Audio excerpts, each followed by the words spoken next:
السلام عليكم أروى الشاب في يوتيوب. قد حضر الآن، قد حضر العود. نفسي اعمل دخله روشه بجد، بس عمرها ما ظبطت معايا يعني. طبعا انا بكره الشارع، بكره انزل من البيت، بكره اعمل اي حاجه في الحياه غير ان انا اقعد في البيت اتفرج على المسلسل المفضل بتاعي ايا كان ايه هو بقى. المهم في طبعا في الشارع المصري بتاعنا، من كتر ما انا بنزل في الشارع طبعا وبقابل الناس انا بكره الموضوع ده عامه، فبركز بقى في التفاصيل بتاعت الناس. في متلازمه او ظاهره انتشرت مؤخرا، ظاهره او متلازمه رونالدينيو.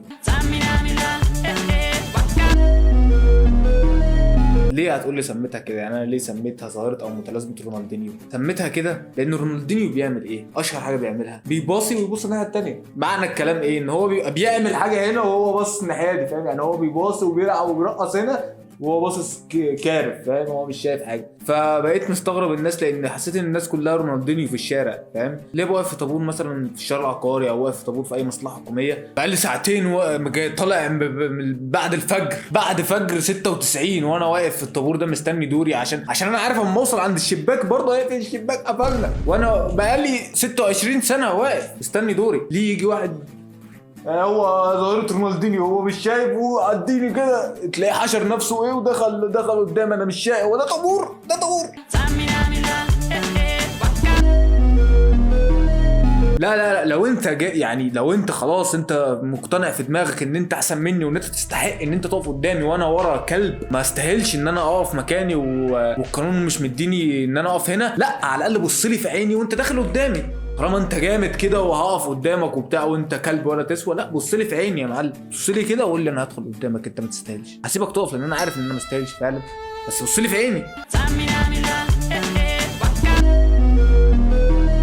والله العظيم مش قادر انسى، انا مش قادر اصلا اتخيل ان احنا بنعمل طابور قدام مكنه الاي تي ام اللي هو في 9000 مكنه اي تي ام، بس قررنا كلنا فجاه ان احنا نقف قدام المكنه دي. مش عارف ليه قررنا فجاه ان احنا نعمل كده، ومش عارف ليه انا ما بمشيش اروح عند مكنه ثانيه اما الاقي على دي طابور. ما اعرفش ليه بعمل كده الصراحه، لان انا غبي ومتخلف وانا بحب الهمجيه، يعني انا بحب الهمجيه. همجيه طب انا اقف معاك. ففي مره لقيت واحد في مكانتين اي تي ام قدامي وطابورين، لقيت واحد واقف حرفيا، انا لازم اوريك واحد واقف، انا دماغي مش باينه بس واحد واقف عامل كده الطابور اهو، الطابور اهو واقف عامل كده على الطابورين، فاهم؟ فهو واقف على الطابورين وهو عامل رونالدينيو، هو مش شايف دلوقتي ان دول طابورين وانا المفروض اقف في صف واحد، لا الطابور اللي هيمشي الاول انا هقف فيه. وفضل واقف والله على الصفين وعامل كده وانا مش واخد بالي ان دول طابورين. انا ما دول طابورين؟ اه والله مش واخد بالي، انا هقف على الاثنين واللي هيمشي الاول هدخل فيه. احلى حاجه حصلت لي في اليوم ده ان في طابور ماشي فهو وقف فيه وانا وقفت في الطابور الثاني وانا رحت سحبت فلوس قبله.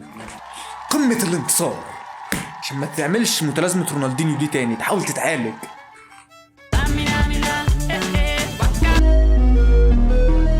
طبعا كلنا عارفين ان السواقه في مصر سيئه، السواقه في القاهره عموما، لان انا بشوف الناس في اسكندريه بيسوقوا عادي ما عدا في الصيف، لان بتوع القاهره بقى بييجوا في الصيف عندنا هنا ويقعدوا يقرفونا في السواقه. فهو منتشر عندهم متلازمه رونالدينيو، ما تعرفش ليه. تلاقي واحد مثلا راح جاي خبط جنب العربيه، هتغير نص خلفي، هو خبطك في الجنب وانت هتغير نص خلفي كله بقى، فاهم؟ هو كده. وتلاقيه هو انا دوست على مطب دلوقتي، مطب ده طب بص لي، يعني بص لي قول لي اعتذر لي اعمل لي اي حاجه. يعني انت لو بصيت لي كده، انت لو بصيت لي في عيني وحسستني ان انت ندمان ان انت عملت كده، خلاص عادي، بس هتنزل تعمل لي اكيد مش هاخد منك فلوس يا معفن يا زباله يا نتن يا غبي. وانا قلت عليه غبي عشان اللي بيغلط من ورا هو اللي غلطان، انا دارس هنا قانون سواقه. فبص لي على الاقل كده من ورا الازاز واعمل نفسك ندمان، يعني حتى مش شرط تكون ندمان لان انت اكيد مش هتندم لان انت ما عملتش حاجه، يعني انت مش انت اللي هتدفع حاجه من جيبك، انا اللي هشيل الليله. اعمل نفسك ندمان، بص لي كده والله خلاص، يعني هقدر الموضوع انت، انما هتعمل نفسك انا مش شايف حاجه دلوقتي، انا ظاهره رونالدينيو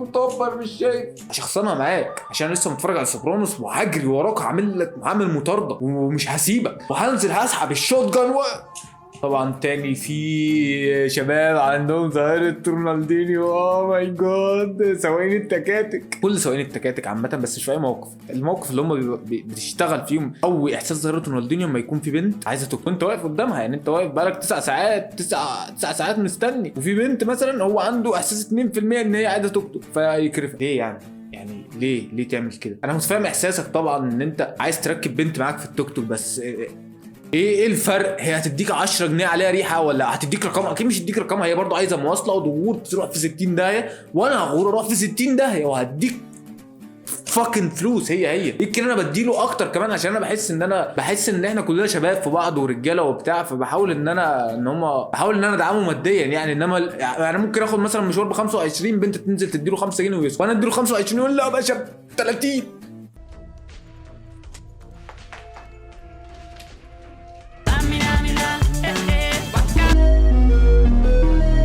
متلازمة رونالدينيو طبعا منتشرة في الميكروباصات والمواصلات العامة والمشاريع في اسكندرية. منتشر ظاهرة رونالدينيو او متلازمة رونالدينيو دي منتشرة عند السواقين لما يكون ليك باقي مثلا جنيه او نص جنيه ويكون في بنت انت تعرفها راكبة معاك، معرفش هو بيعرف ازاي ان انت تعرفها، معرفش بتشتغل ظاهرة رونالدينيو وفي حد ليه باقي انا مش عارف، في حد ليه باقي وظاهرة رونالدينيو بقى بتشتغل، وانا يا اسطى في باقي ورا، هو مش عارف يا اسطى في باقي ورا مش عارف، لازم يقول لك كامل بقى يا صاحبي، فتبتدي انت تتحرج بقى ان انت نص جنيه فاهم، فهو يعمل نفسه مبانها تاني انت ما ردتش، هو عارف ان انت ليك نص جنيه بس هو مش هيديهولك الا لما تقول له هو عنده ظاهرة رونالدينيو دلوقتي، مش هيديهولك الا لما تقول له في نص جنيه ورا يا اسطى، قال لك ماشي يا صاحبي البت بقى انا وشي كرمش وانا بسمع.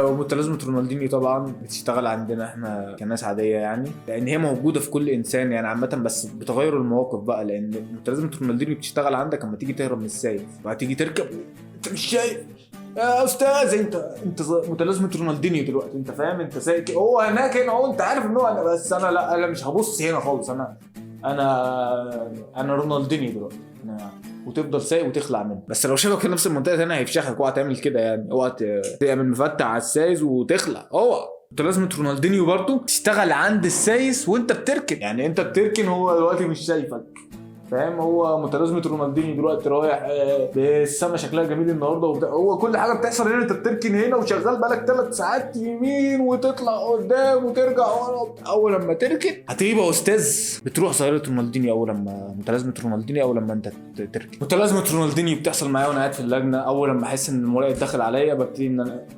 ابص بقى ايه عكس، يعني انا بغش من هنا وعمال اول لما الاقي المراقب جه عليا ابص بقى الناحيه دي عشان ايه، هو اقول له ان انا ما بغشش اصلا، انا ببص والله بجيب الحل من على الحيطه، عندك مشكله مع الحيطه انا رونالدينيو دلوقتي.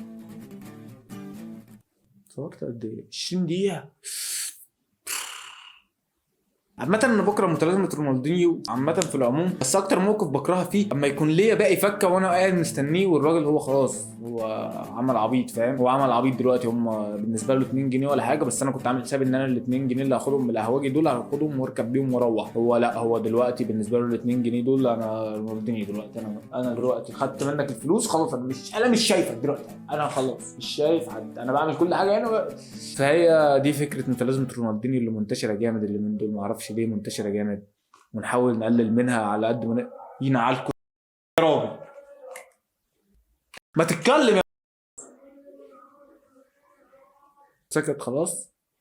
فهي دي يا شباب متلازمة رونالدينيو، اتمنى نقلل منها في الايام اللي جايه يا عم، والله ما انا مكمل يعني، يلا يا شباب اشوفكم كمان 9000 سنه، السلام عليكم.